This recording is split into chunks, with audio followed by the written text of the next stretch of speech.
I still miss you, Mary. You were snatched away too soon. The big sea.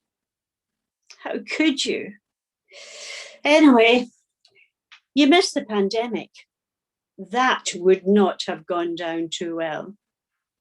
Oh, do you remember what fun we had? The painting holidays, we called them. Although maybe that was a little bit fanciful.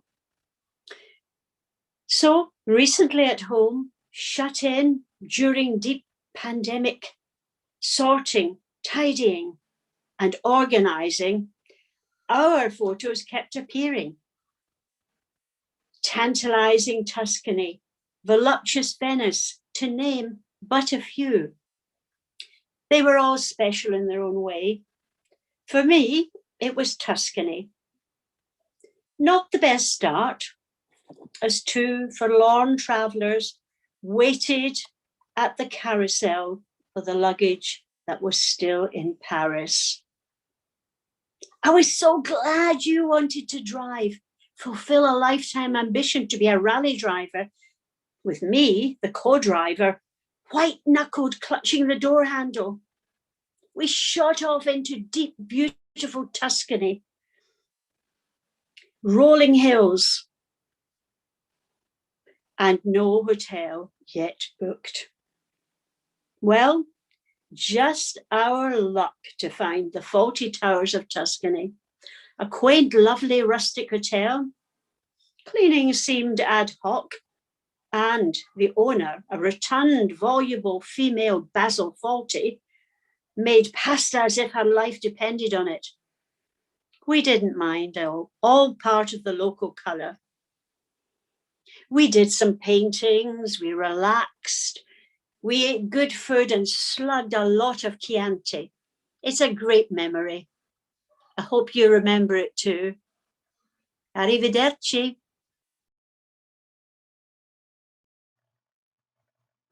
I'm taking my jacket off.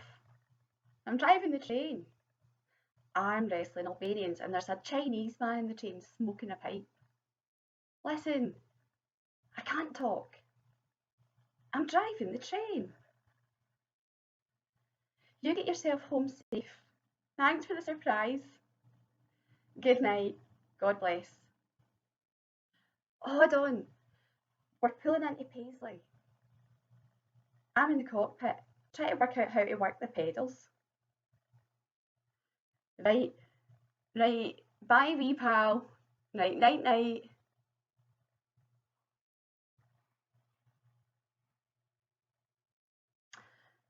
I'm trying to drive the train. Fucking stop it. Sakes, man. Tell you what, so nice to see. Tell you what. No. Arsehole of a man. It was just like somebody had a wee small fire. In a paper basket or something. But it wasn't much. It was just somebody left a magnifying glass in their window ledge. Hit the rabbit hutch. And this boy was like, this isn't a fire. I'll give you a fire. Burnt the fucking place down. Aye, on a sunny day. On a sunny day. Could have sorted it easily. On a sunny day, a magnifying glass on a windy ledge. 25 quid of petrol.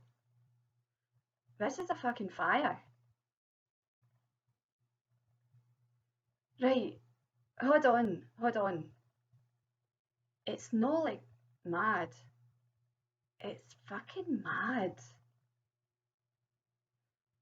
Right, this is true. She was sniffing her scarf.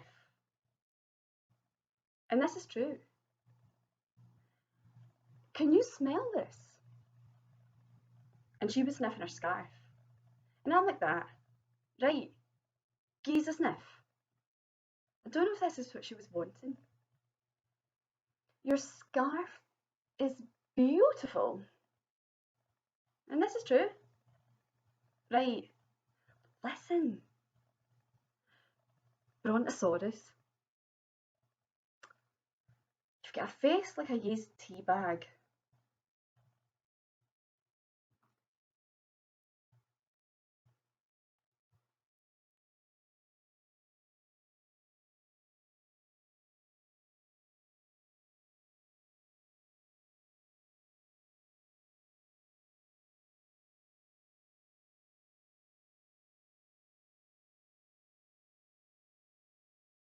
The friendship.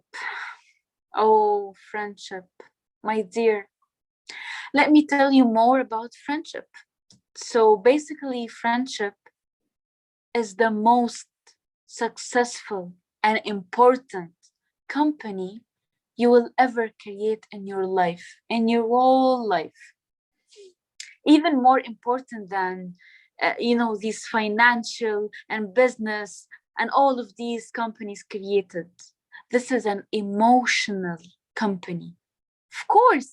Of course, you gathered by people who love you from their hearts and really close to you. It's more important than everything. These people can have the great power to erase the loneliness from your heart. It will make it shine like a sun, a bright sun in mid-July. But in another terms, you need to be aware, my son. You need to be really aware. Because the more you give a chance to people to get close to you, the more you give chance to people to be trusted by you, the more you give them chance to stab you in the back. Of course, friendship is a double-edged weapon. But in the other terms, you need to know that once you shut down a company, you need to return back. And of course, make another company and restart a new one, just like a business. So you keep restarting your emotional company with amazing friends and amazing people. Because you know what? If you didn't do this and you kept yourself a victim to these dark ideas and dark thoughts, you will be broke. Yes, broke, but not broke from money. You will be broke from emotions, from love, from friendship, from trust, from experience. Listen to me, my boy. Always open your heart. Don't ever shut down your door, and don't ever shut down your company. Thank you. Losing someone you love is hard, especially so your mum. My mum gave birth to me, was there when I was unwell, was there when I scraped my knee. She was there through my big achievements, passing my exams and getting the Charles Wilson Memorial Prize at school. But when I lost my mum 2 years ago, I ended up going through my biggest and saddest achievement yet, bereavement. I'd lost my best friend who'd been there all my 29 years of life. Bereavement is a pain like no other. You hear all the cliches. Time's a great healer, which I couldn't believe. I thought I'd still be feeling this pain. 2 years later, I can only say the cliche is true. You never forget someone so dear that you have lost, but it does get easier. My mum will always be remembered as my best friend. My memories are now filled with tears of laughter, not sadness. I can get up in the mornings and my first thought isn't, my mum has died. That for me is a sign that I am moving forward with my life, which is what she would have wanted. I still marvel at coping with the loss of my mum. How did I get through it? You just have to take each day at a time. Mum would be so proud of me, living my life. This has been my biggest achievement. Just being able to carry on without someone who was such a huge part of who I am and will always be a big miss. Always get quite lost when people are saying that, oh, you're so different, but you know, in that good way. And you are just crazy. And they think that it's something new that I had never heard from anyone before. No, I have heard many times. I can't say that it insults me or flatters me. It just makes a question in my head. So what about others? Aren't they all unique, but in their own good ways? Sometimes I think that people hide their craziness, and it makes me a little bit worried. I don't have a need to be different. I just would like to know what would happen if I would turn it a little bit to another direction, like to another perspective, if it sounds more smart. Look at this window. How it would look like if it could be just a halfway closed or just with a tiny fog on it. When I was little, my mom always told me that I'm like an old head. It means that I speak the things that it's too serious for a little child. Now I'm 32 years old and I don't feel that I'm speaking any serious shit at all. Maybe I'm getting younger and younger each day. Who knows?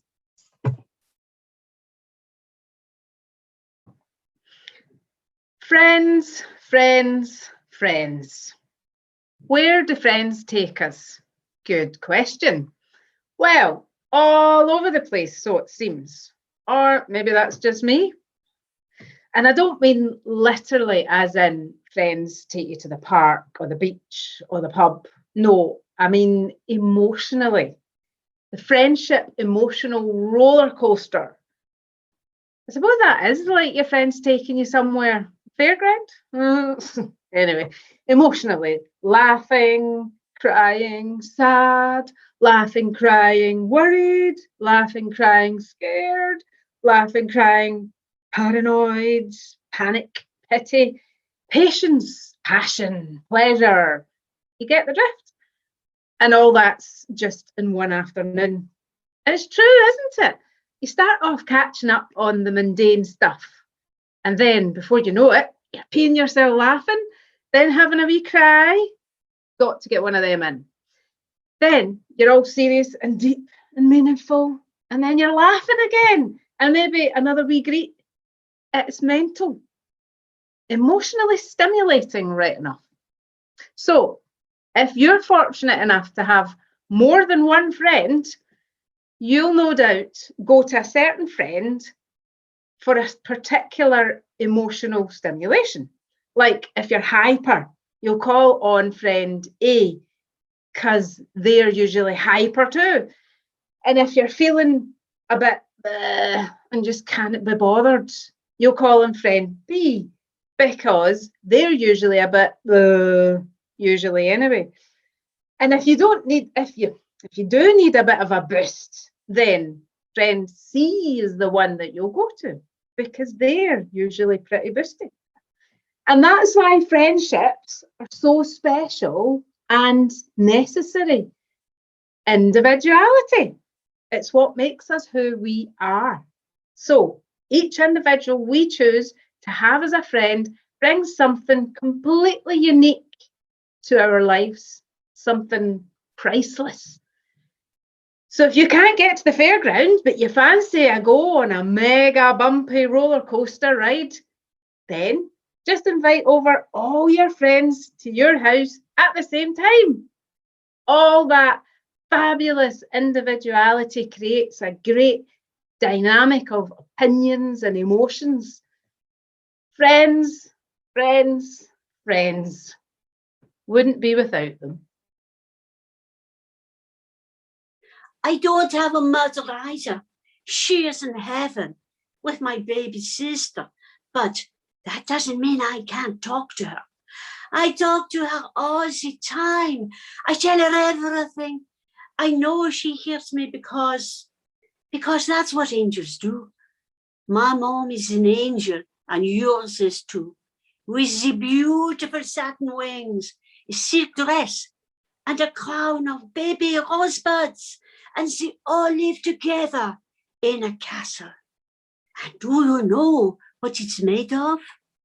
Sunflowers, hundreds of them, so bright they shine like the sun. And when they want to go anywhere, they just whistle like and the cloud swoops down to the front gate and picks them up, and they ride through the air over the moon and through the stars until they are hovering right above us. That's how they can look down and make sure we're all right. And sometimes they even send messages. Of course, you can't hear them with all the noise you are making, but don't worry.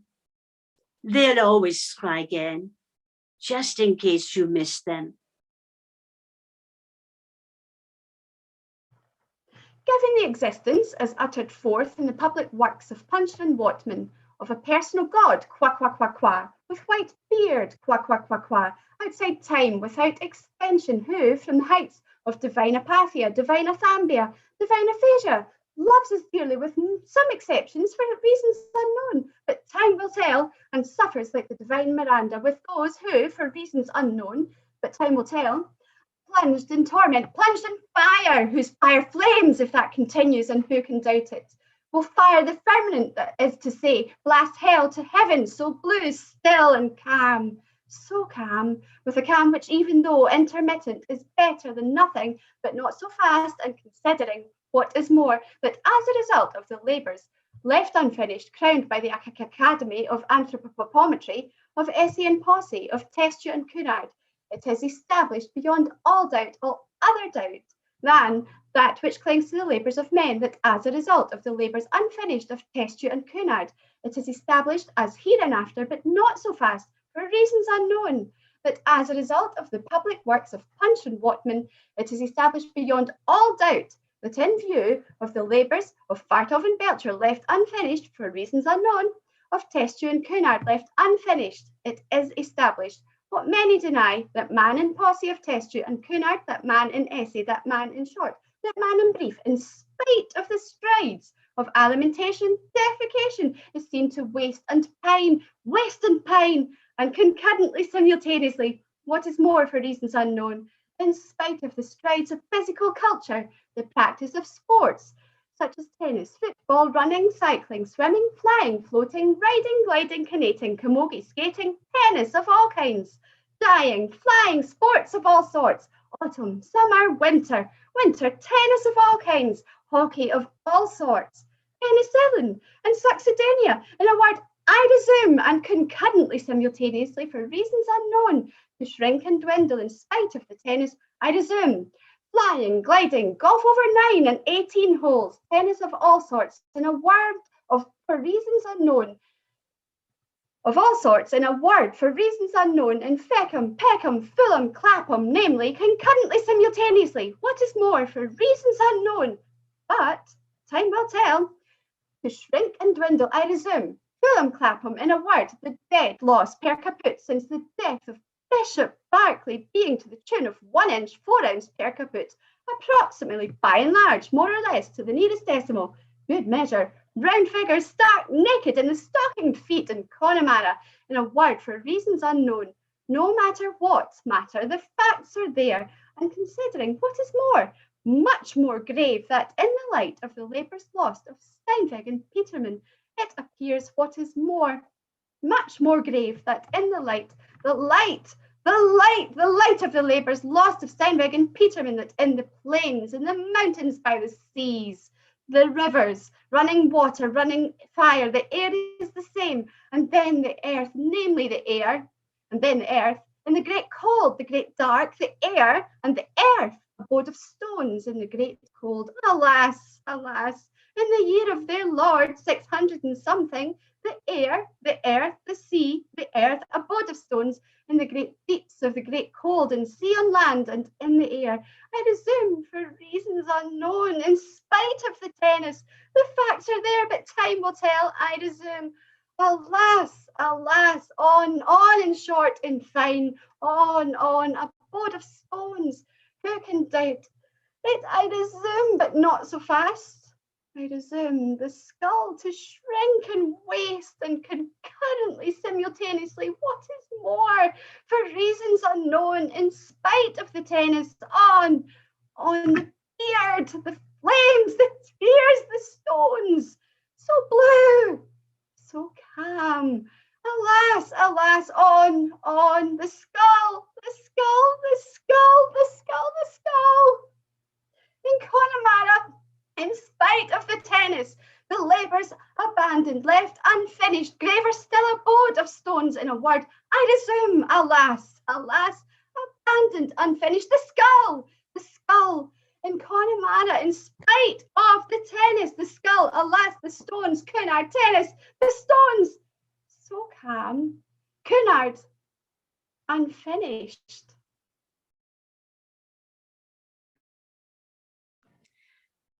Okay, so I'm gonna share with you something. I'm gonna tell you something that is really strange. Okay, so actually, the thing is that I don't know how to say it, how to begin with it. You know, it's kind of, but you know what? Let me just shut up and continue. Okay. So, just a question. Do you ever people watch? I will explain. Like, do you ever sit and lay down your back and just keep observing people having a conversation, or even like, sitting by themselves, drinking coffee, having their meal, in a restaurant, in a cafe or something? It's really amazing. I love doing this because, like, I feel I'm watching a human being, I'm observing them and watching how they are built like a machine. I can even break them into pieces. I can break them into their, behaviors, their function, the sound of their voice, their facial expressions, their mood, their overall vibes. It's just like I can reverse engineer their being. Like you feel, the person so well, and you know them that you can even define their existence. Isn't that weird, right? But you know what? It isn't a guesswork. It's a sense. I can sniff out a human being building blocks. You have no idea. I have come across among a lot of beautiful souls and dark, ugly energies. But in the same time, I'm really glad because it's a feeling I receive like a satellite picking up a frequency. Am I weird, right? I could shoot all the blue jays I wanted if I could hit them, but to remember, it was a sin to kill a mockingbird. Well, I reckon because mockingbirds don't do anything but make music for us to enjoy.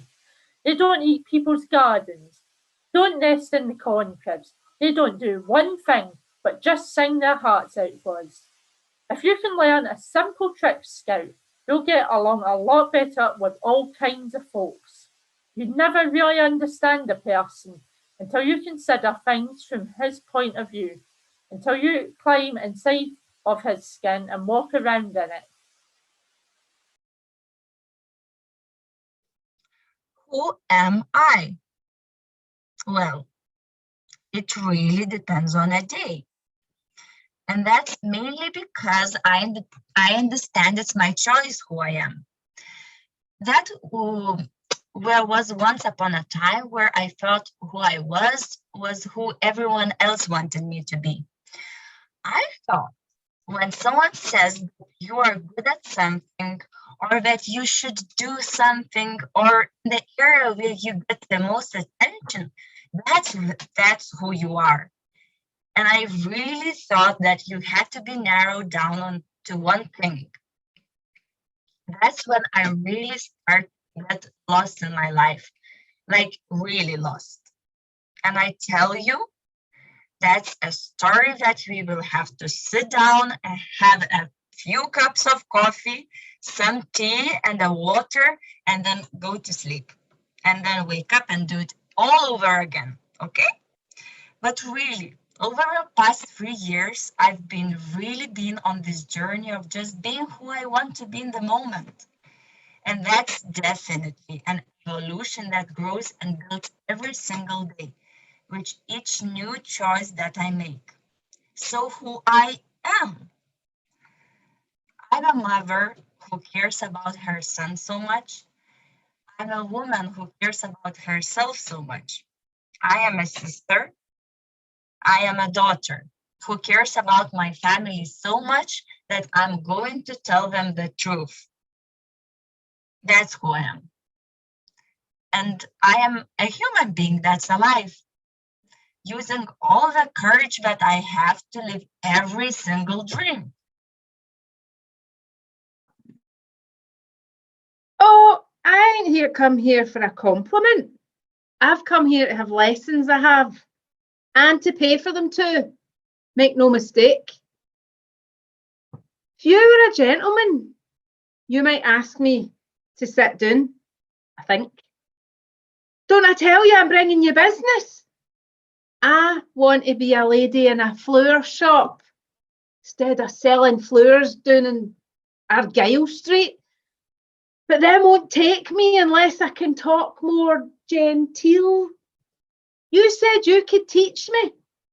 Well, here I am, ready to pay, no asking any favour.